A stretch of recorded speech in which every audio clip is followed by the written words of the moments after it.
নমস্কার বন্ধুরা, welcome to সিনে ইনসাইট। অনুরাগের ছোঁয়া ধারাবাহিকে আজকের পর্বে দেখবেন সুদীপার সাথে রিতমের ছবিগুলো দেখে গায়ত্রী দেবী বলে, সুদীপা এগুলো কি সত্যি?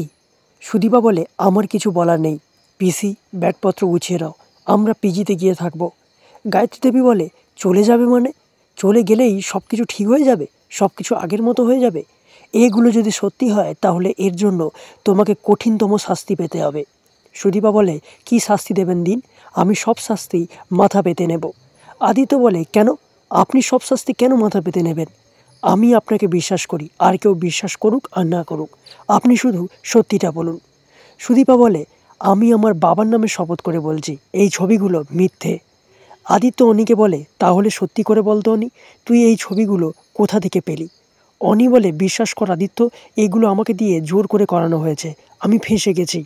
আদিত্য বলে, কে করিয়েছে? ওই রিতম। সেই সময় রিতম সেখানে আসে। সুদীপা রিতমকে অনেক কথা শুনিয়ে দেয়। পরমা রিতমকে বলে, আপনি নাকি একজন শিক্ষক, আর শিক্ষক হয়ে কারোর ছবি এইভাবে ভুলভাবে এডিট করে পাঠিয়েছেন?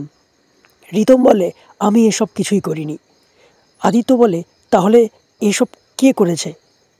অনি বলে, সত্যি রিতম এসব করেনি। অনি শেষে রুডির কথা সবটা বলে দেয়, যে রুডি অনিকে ফাঁসানোর ভয় দেখিয়ে এসব করেছে। এসব শুনে বাড়ির সবাই অবাক হয়ে যায়। তাহলে কী হতে চলেছে বন্ধুরা, জানতে দেখুন অনুরাগের ছোঁয়া। ভালো লাগলে আমাদের চ্যানেলটিকে সাবস্ক্রাইব করে পাশে থাকবেন। ধন্যবাদ।